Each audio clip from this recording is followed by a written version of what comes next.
7 adults and a child missing at sea for 11 days. 80 million kina needed to restore damaged roads and bridges. And Sports Minister announces a 10,000 kina reward for information of perpetrators. This is National EMTV News with Tokana Hasavi. This is Tuesday's news. Good evening and thanks for your company. A child is among 7 adults who went missing when travelling to Misima Island, Milne Bay Province. It's been 11 days now and relatives are appealing to the Milne Bay Disaster Authority to immediately carry out search and rescue. The 8 Misima Islanders started their journey last Saturday from Woodlark Island but did not arrive in Misima. It's now 11 days since they reported missing and relatives are concerned strong currents and winds may have forced them to open seas. They were traveling on an 8-foot dinghy with a 40-horse engine. A search was carried out by locals from Misima Island but was not successful. Constable Palakaki from Misima Police Station told EMTV News today the police officer appealed to Milne Bay Disaster Authority to immediately take actions and help the locals in the search and rescue exercise. The families of the missing passengers appeal to people from other provinces to watch the coastline in case they spot the missing passengers. The National Weather Service has warned people in Western, Gulf, Central Coastline and Southern Milne Bay Islands not to go out at sea. Small boat operators are advised to secure their boats. Especially from Western Province right up to Milne Bay Islands, that people should actually be alert and also try to secure their boats and their property so that the wind does not blow their property away. Secondly is that they are warned not to go out to seas because gale winds. Earlier this year, more than 15 passengers traveling from Kerema to Daru in Western Province went missing for more than a week and were later found and rescued by Ork Teddy's shipping vessels. Quinten Alomp, National EMTV News. The International Organization for Migration is now raising concerns in regard to a lack of education and training of local communities to be prepared to avoid disasters. IOM is concerned on how affected communities can sustain themselves while waiting for government support.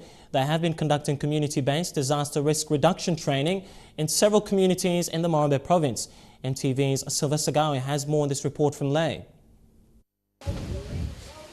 In the last 7 days, there were reports of strong winds, heavy rains and flash floods in many parts of the country. In Medang and Morobe, flash floods have cut off road access, causing damages worth millions of kina. Some communities were affected. Their food gardens were washed off and there were several funding appeals made to the national government. The community can take ownership to manage the disaster. For intergovernment organizations like the International Organization for Migration, they're addressing these problems from the community level.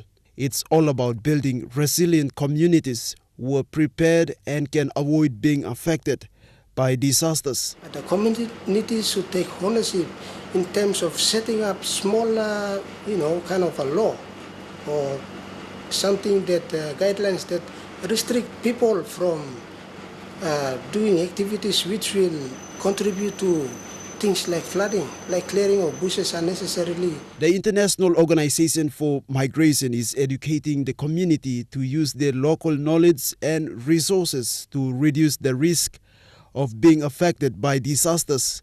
In Morobe province, many communities are affected by floodwaters, drought, the rising sea level and many hazards caused by climate change. The concept that we want to bring across is we manage the disaster at a district and LG level instead of the communities rushing up to the provincial level to ask for relief items. With the climate change and unpredictable weather conditions, many coastal and inland communities will be greatly affected.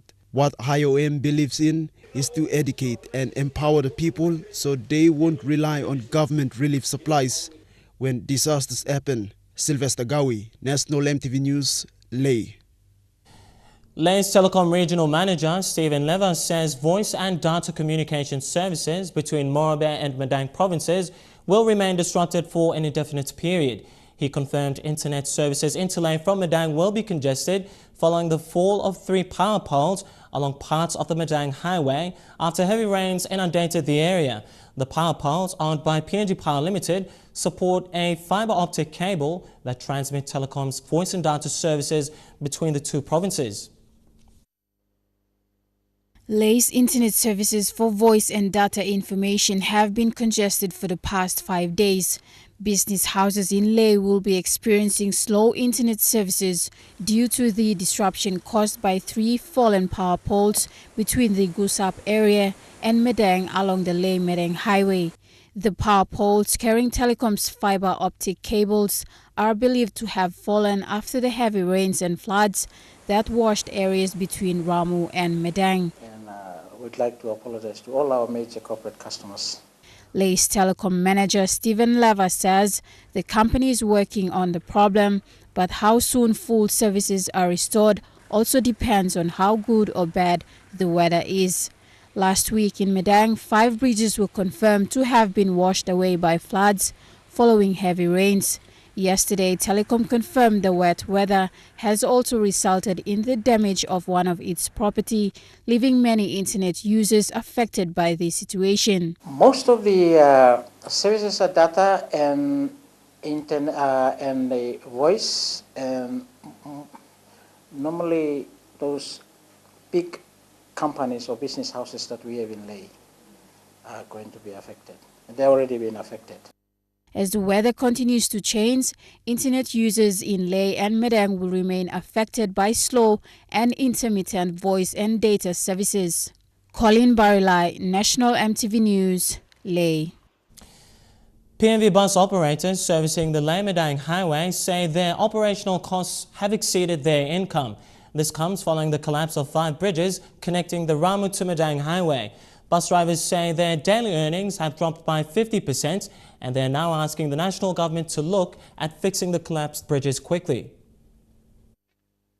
Bus service into Madang from Lae and other highlands provinces are no longer running, leaving passengers and PMV operators without hope.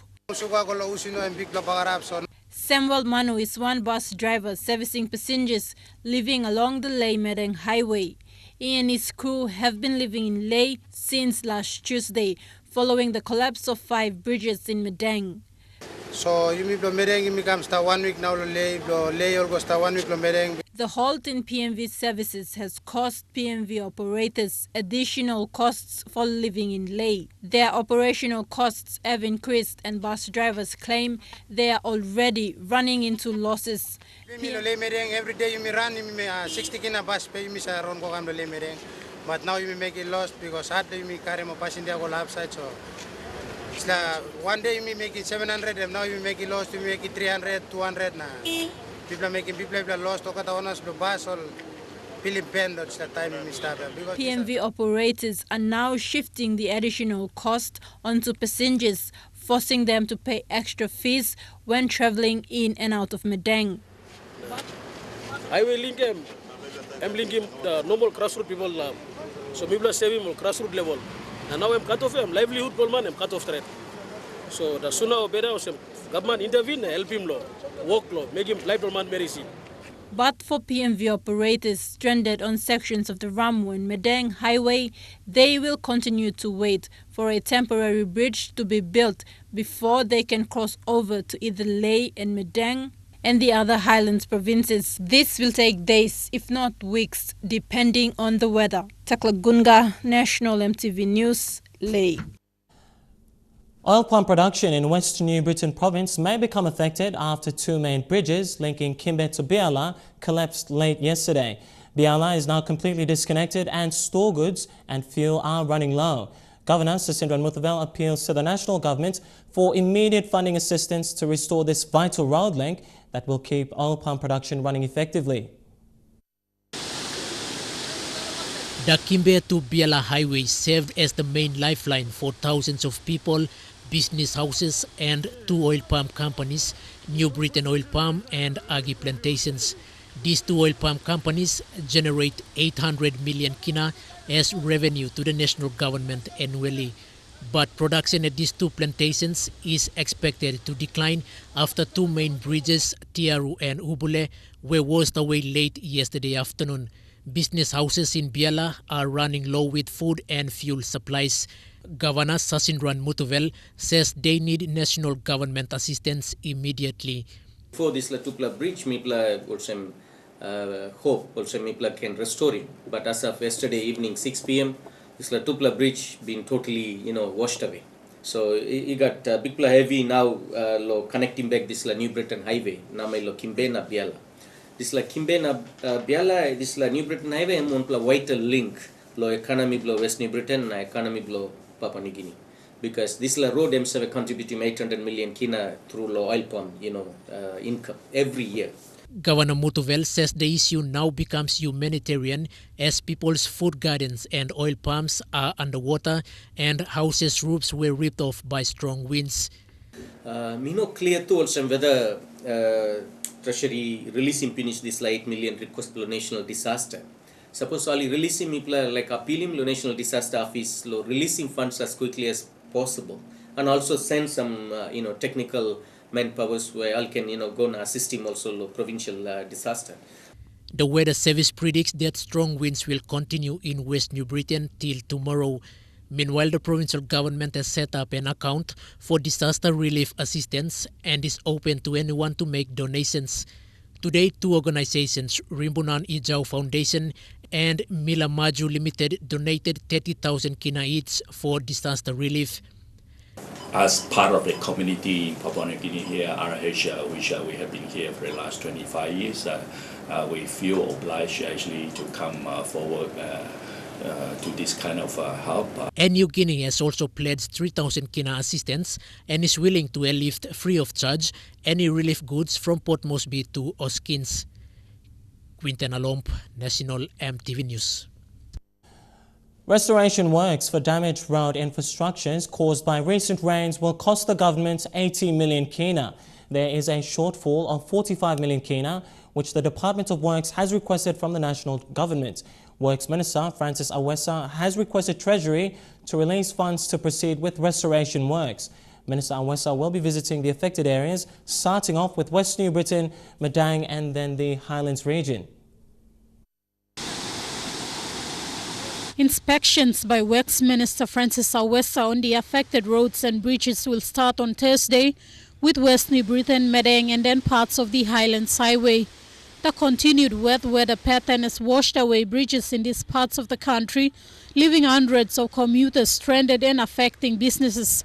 The Department of Works is faced with funding constraints as the total cost to restoring all these damaged infrastructures exceeds this year's budget appropriation for road maintenance. We have this year in the budget 35 million kina. This amount of money, of course, is not enough to cater for all restoration work that is required to be undertaken by the Works Department. But the main thing is that we are on top of this situation. The Works Department, our works engineers in all the provinces have taken control and taken charge of all this. The cost is 80 million. We have in the budget around 35 million. So there's a shortfall of 45 million, which we will have to find somewhere to restore services, much needed services in the provinces, bridges, national highways, district roads, provisional roads. However, Minister Awesa says Prime Minister Peter O'Neill and the Chief Secretary to Government are well briefed on the extent of damage caused by the weather. It's been fully briefed. The Secretary is going to visit and brief the Chief Secretary. Everyone has been briefed about the damages to infrastructure, and we're on the top side. He said despite the efforts made for restoration works throughout the country, funding allocation needs a quick response from the government through National Executive Council's approval. All works managers in the affected provinces have been authorized to proceed with temporary restoration with available contractors. Michelle Amba, National EMTV News. And ahead in the news, a 10,000 kina reward is out for information leading to the arrest of persons who defaced a POM 2015 sculpture. We'll have that and more after the break. Stay with us.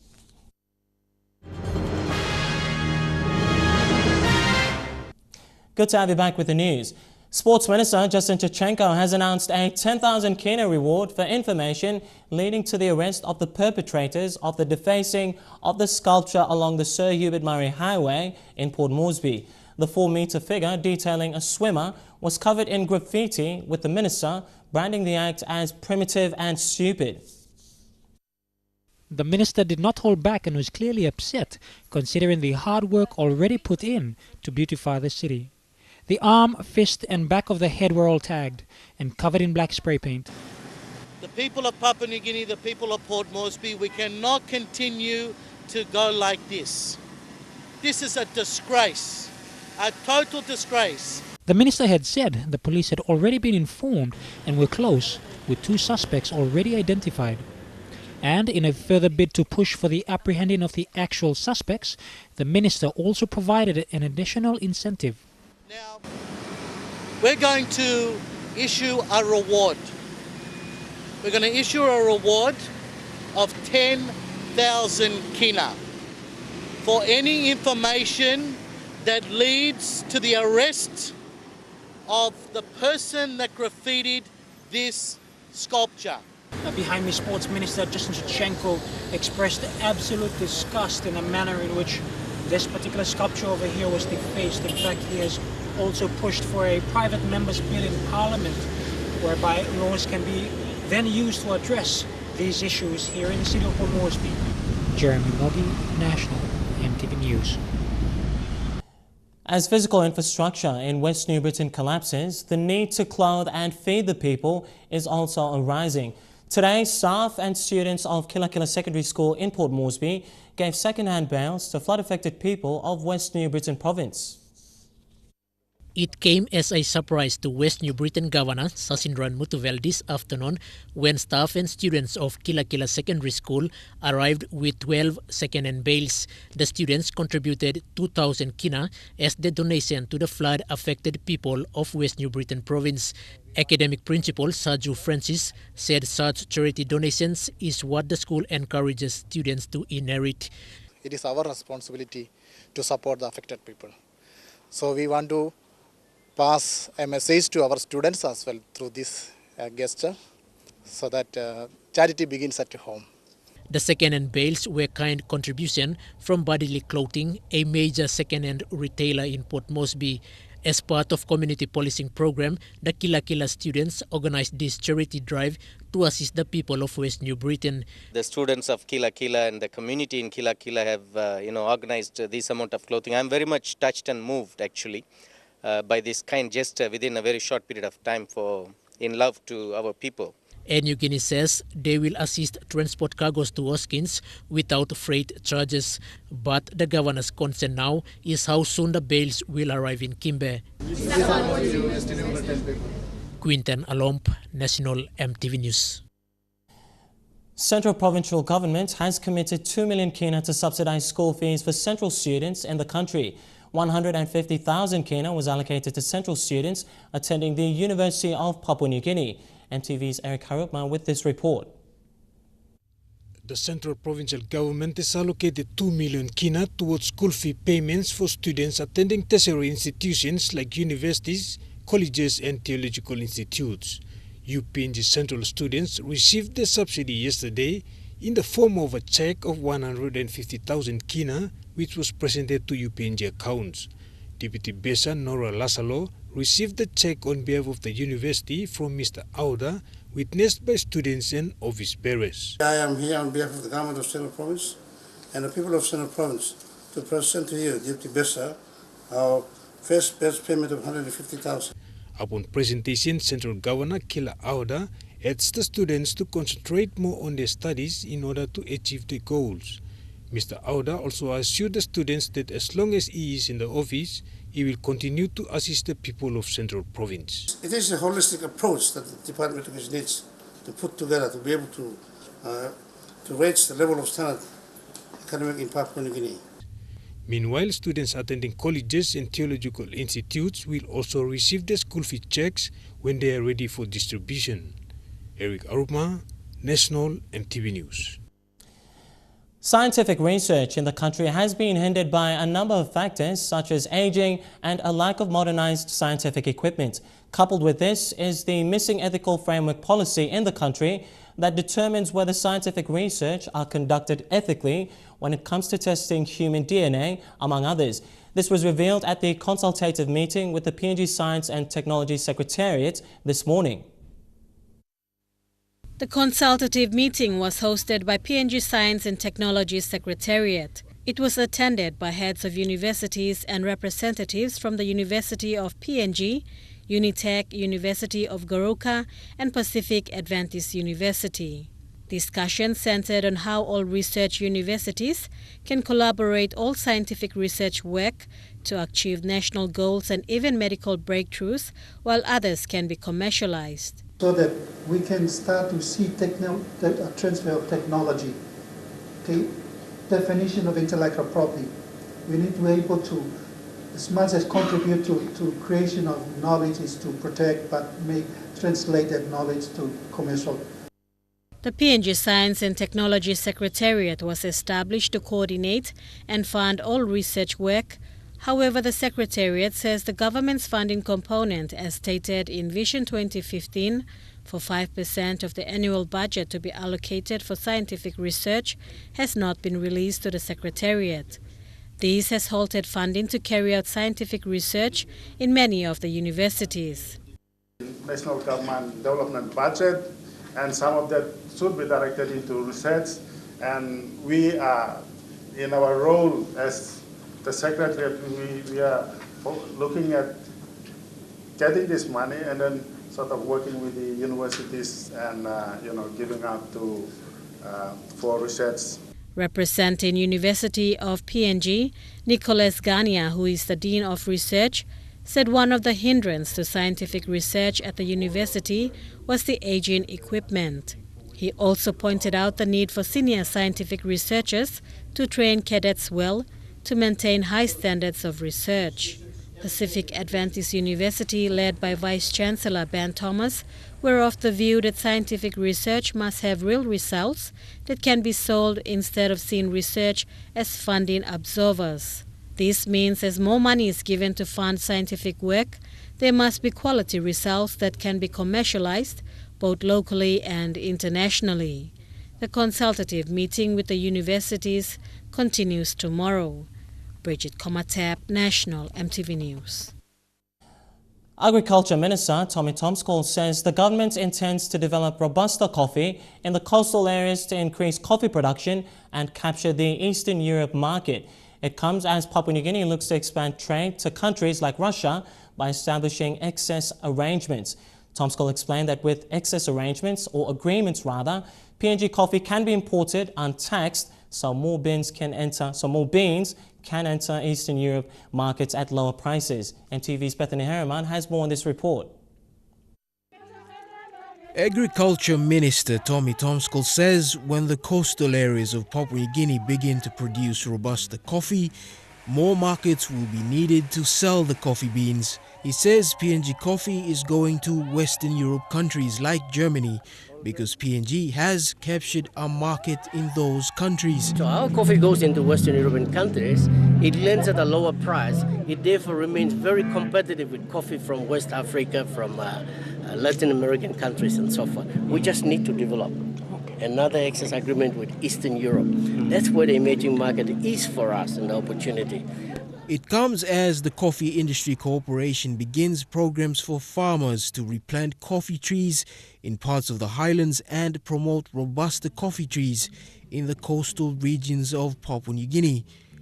In the next 5 years, coffee yields will have increased around the Western Highlands, Jiwaka, Chimbu and the Eastern Highlands province. For Robusta, places like the Milne Bay province have been growing them. Coffee Industry Corporation's senior researcher Dr. Mark Kenny said that the current 1% of the market share PNG coffee has must be maintained at all cost. If we lose that 1% of the market, then 50% of our population will be affected, because it's such a big crop in the country that we can't afford to lose that market. So. But Minister Tom Skoll is more optimistic. He says PNG market shares can increase from 1% when quality beans are produced at large quantities, including Robusta in the coastal areas, and the Eastern Europe market is captured by access agreements. Bethany Harriman, National EMTV News. And now we take a look at the finance news. The kina closed unchanged at $0.3775 in the interbank market, and at Bank South Pacific, your kina was fetching $0.37 $0.4808 Australian dollars, $0.3460 euro, and 44.58 Japanese yen. Looking at commodity prices at New York close, gold, cocoa and copper all closed the day lower. Coffee closed higher, palm oil and crude oil closed lower, while copper closed the day higher. And finally, on the stock market, the Dow Jones closed at 228 points higher, the ASX closed at 45 points higher, and the All Ordinaries closed at 42 points higher. You're watching National EMTV News tonight. A court order late this afternoon has prevented the liquidation of Lutheran shipping. Also, the latest on Cyclone Pam's destruction in Vanuatu and PNG's assistance. I'll give you all the details when we come back. Stay tuned.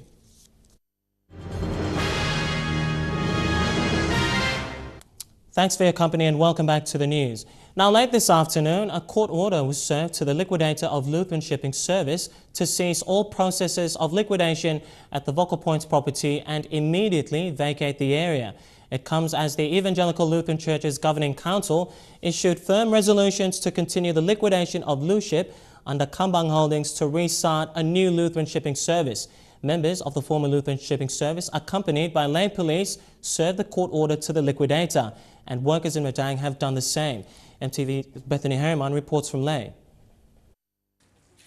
A group claiming to represent the Lutheran Church have presented a court order from the Madang courts to the liquidator assessing Lutheran Shipping's assets at Lay's Vocal Point area. Accompanied by Lay police, the members walked into the front gate of Luship's Vocal Point wharf and served the restraining order on the liquidator. I'm representing ELC PNG with Bishop. Head Bishop. David Beitel says he represents the Evangelical Lutheran Church and the Lutheran Bishop. He explains the company has been taken back from Kambang Holdings or any other company claiming ownership. Under Kambang Holdings or under CPL or whatever they call it. That property belongs to the bishop, is the head of the church. Now Lutheran Shipping, and we come back and now, and block 7, me block Morobet, now got a part of Papua New Guinea. It comes after the Evangelical Lutheran Church Council met last week at the church's headquarters in Ampo. There they passed a firm decision to continue the liquidation of Kambang Holdings or Luship so that a new Lutheran shipping company can restart. A spokesperson of the council explains the process decided by the representatives of the 17 ELC districts to be acted upon. 3. The council has instructed its lawyers to get all misleading claims dismissed that now hinder and damage the liquidation process, including the prompt payment of staff entitlements. The restart of Lutheran Shipping Services. The Council resolved to start providing coastal transport services under the business name Lutheran Shipping Services. But these men, also claiming to represent the Evangelical Lutheran Church, want the Lutheran Shipping Service to remain in the control of the head of the church. Bethany Harriman, National EMTV News, Lay. Papua New Guinea is about to enter into a new era of small to medium enterprise management. In February this year, a new legislation was passed by Parliament and gazetted. It makes the Prime Minister directly responsible for the SME sector in the country. Our reporter, Sarah Alpong, with more. The Small Business Development Corporation that was in place to oversee the growth of small businesses in the country has been replaced by the Small to Medium Enterprise Corporation. According to the National Gazette, the SME Corporation Act has been in operation since February 10th this year. Minister Maru says this global name and its details will pave the way for the policy and master plan that he will put before the Parliament to debate in the May Parliament sitting. We cannot remain spectators in our land.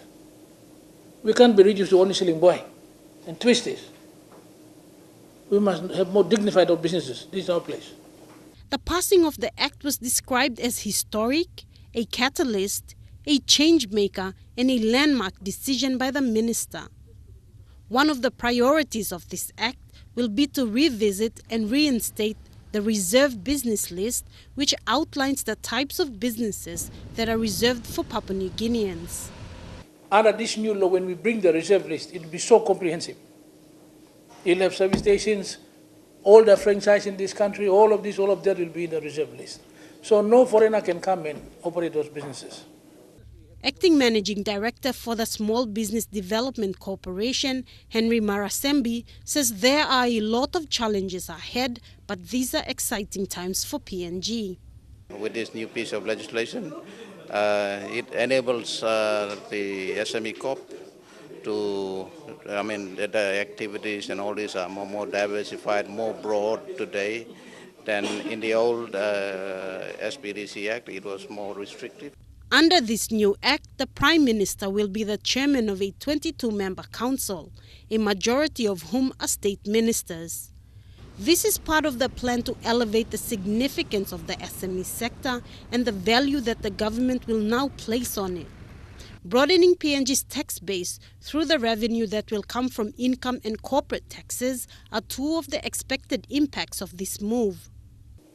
Over the next 15 years, we want to support the startup of 450,000 new PNG-owned companies, new PNG SMEs. Sarah Aupong, National EMTV News. Turning overseas now, a 6-member team of aid assessment specialists from Japan has travelled to Vanuatu to see what aid is needed in the wake of Super Cyclone Pam.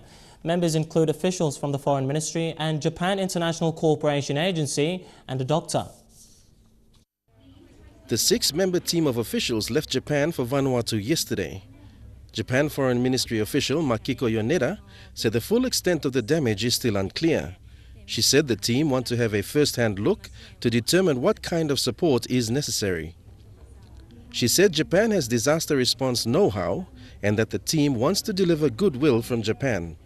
The team will be working with local authorities and United Nations organizations already on the ground.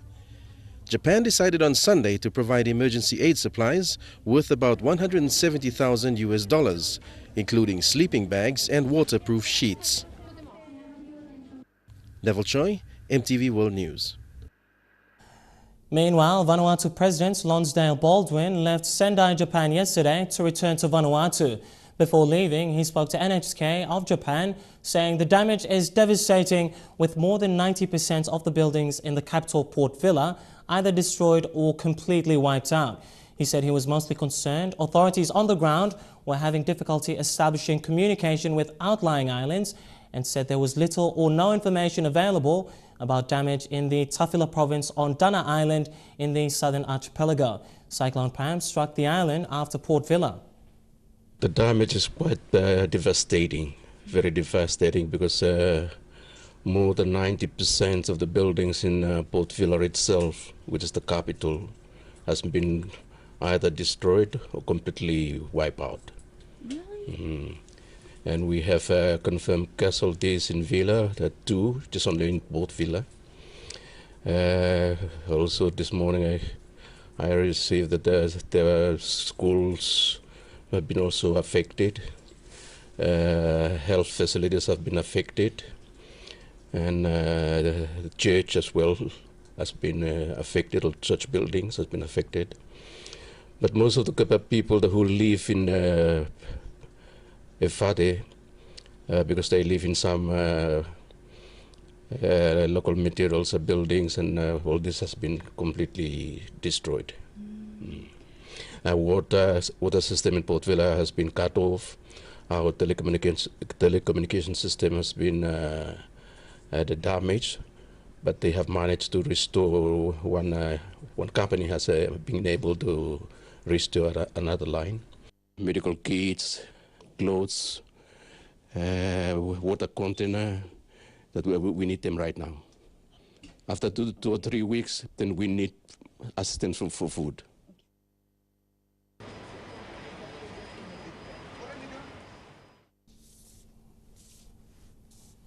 The PNG government, on the other hand, has announced a 6 million kina as relief support for Vanuatu and Tuvalu after Cyclone Pam. 5 million kina in immediate support will be provided to the government of Vanuatu, while 1 million kina provided to Tuvalu. Prime Minister Peter O'Neill was briefed by disaster management and foreign affairs officials following an initial assessment in affected countries. A Papua New Guinea assessment team will soon depart to work with people in affected areas to assess further requirements that can be provided. Prime Minister Peter O'Neill said PNG will work with these two countries and other nations to restore cyclone-affected areas. Member for Kavieng Open and Minister for Public Enterprise and State Investments, Ben Micah, has taken to the media to address his referral by the Ombudsman Commission on alleged misconduct of office charges. Mr. Micah, who is also the leader of the People's Progress Party, called a news conference today following a caucus meeting to clarify issues relating to his referral. The member for Kavieng Open and Minister for Public Enterprise and State Investments, Ben Micah, has taken to the media to address his referral by the Ombudsman Commission on his alleged misconduct of office charges. Mr. Micah, who is also the leader of the People's Progress Party, told the media today that he respects the roles and functions of the Ombudsman Commission and does not question the manner in which investigations were conducted. However, he is adamant to fight the allegations made against him to prove his innocence. I am confident, as a member of parliament, as a minister, as a leader, to look into these cameras and see the 7 million people and state to you my innocence in the eyes of God. That I have not done anything that compromised the interest of the state of Papua New Guinea and its people. The member was referred to the public prosecutor on the 9th of March by the Ombudsman Commission for alleged misconduct in office on 4 charges. Minister Micah said he was out of the country when his referral was announced. However, he says he is prepared to go all the way to fight for his integrity as a state minister and leader of his people. I can only state my personal integrity in this matter and the confidence that I have that I can continue to discharge my duties as a minister. And until such time as I am brought before a tribunal and the tribunal decides to dismiss me, then so be it. Meanwhile, the People's Progress Party has resolved that Minister Micah will remain as the party leader amidst his referral, while due process is allowed to take its course. In a media statement released today, Deputy Party Leader and Milne Bay Governor Titus Philemon and the party president, Mr. Brown Sinamoy, announced that the party has considered the referral and have taken the position that it is of administrative nature. The party leaders say they do not consider Minister Micah's actions to have compromised his integrity as a leader and appeal to party supporters and members to remain calm and be assured that there is nothing of criminal or fraudulent nature in the referral. The referral is now before the public prosecutor, who will be perusing the files provided by the Ombudsman Commission to determine whether there is sufficient, credible and cogent evidence to request a leadership tribunal hearing. Vanessa Knight, National EMTV News. And that's a take on our domestic and international news tonight. But stay tuned, we have True Guy Sports. That's coming up next.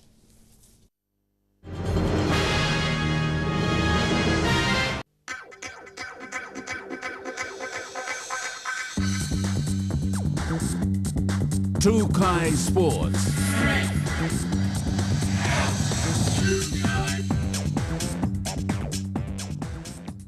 Welcome to Trukai Sports. The SV Sports Women of the Year Award is one of the most prestigious awards given to our sporting female athletes every year. It is in recognition of their contribution towards sporting in Papua New Guinea. The 3 finalists for this year's Sports Women of the Year Award is Toya Whistle, Abigail Terra-Apisa and Dikatoa. Most recognizable of all the categories is the SP Sports Award Female Athlete of the Year category.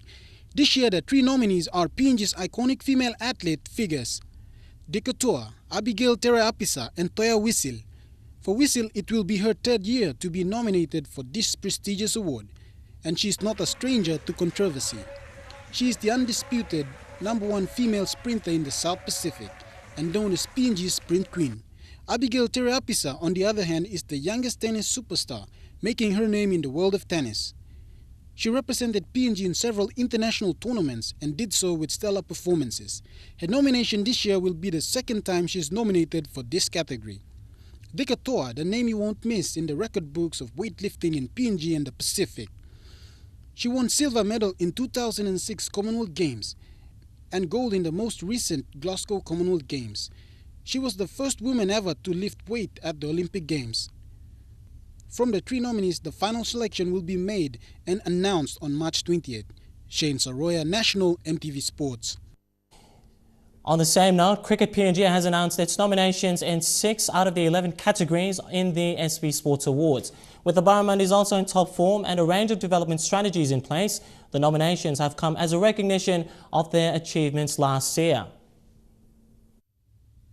Earning PNG's first one-day international century against Hong Kong and adding 3 more during the year, one of PNG's leading batsmen, Legacy Aka, has been announced as one of the nominees for Male Athlete of the Year in the 2015 SB Sports Awards.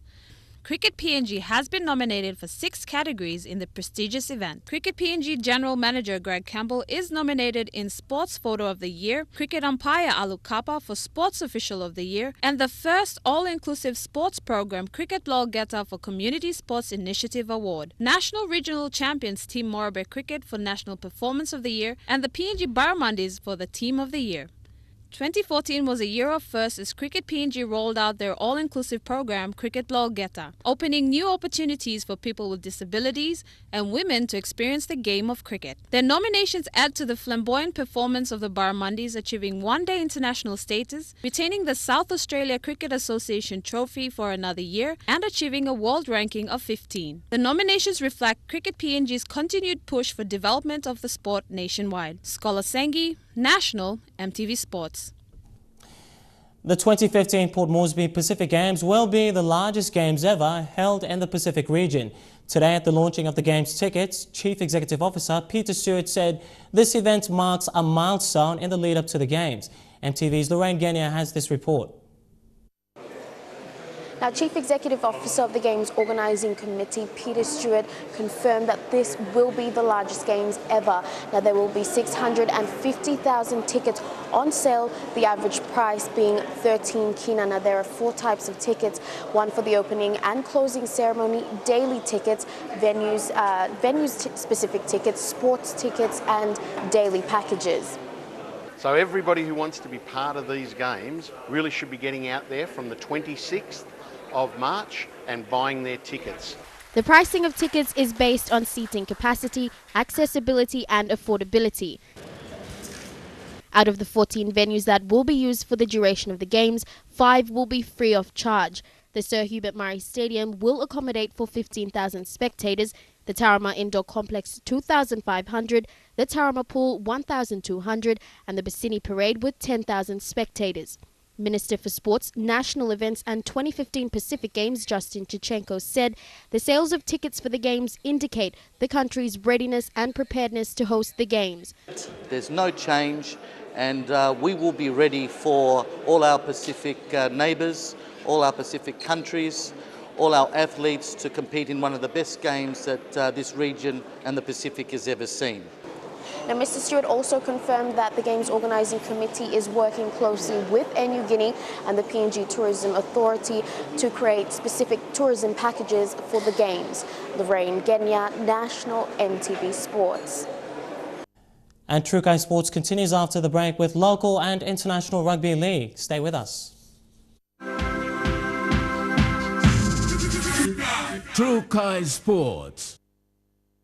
Good to have you back with Trukai Sports. Over to Rugby League, and the Gulf Issa pairs have announced a new management and coaching team ahead of this year's competition.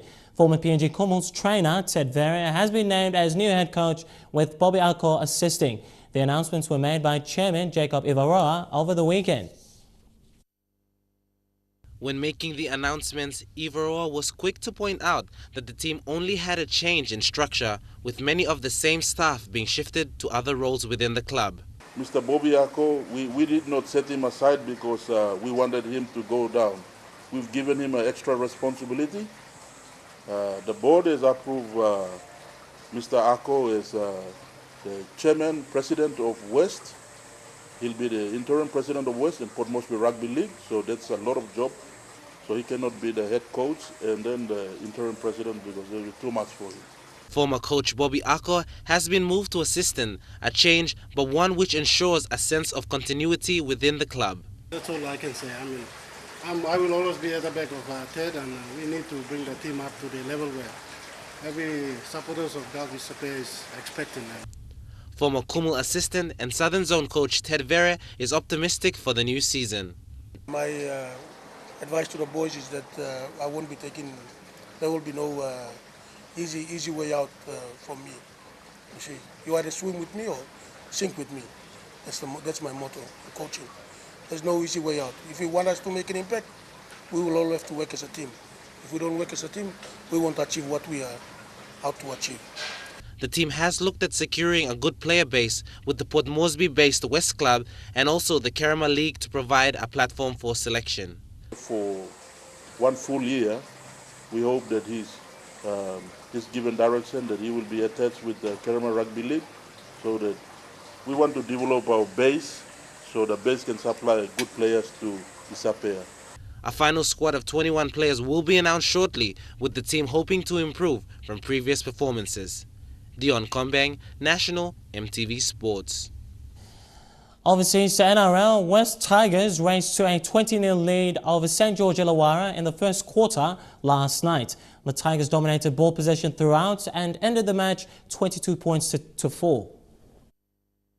Who was just superb in this match, just breaking the lines right from the start. Really powerful running performance for a guy who had that really nasty injury going back to June last year against the Raiders. It was a really terrific comeback for him. Aaron Woods was also great up front for Wests, and Pat Richards grabbed a couple of tries as well. It was an all-round super performance. Cherry Evans' move has been obviously announced already in the last few days, and yeah, with Foran leaving as well, and then you put on top of that people like Watmo and Stewart as well. That side, which was seemingly on the cusp of doing some amazing things for a long period of time, has just really fallen apart, going back to, what was it, it was a few years ago now, was it 2011 when they won the flag, and yeah, it's not going so well at Manly at the moment, but you know, a great, powerful club.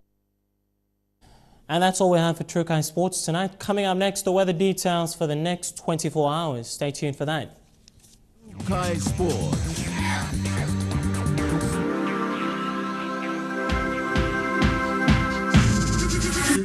True Kai Sports.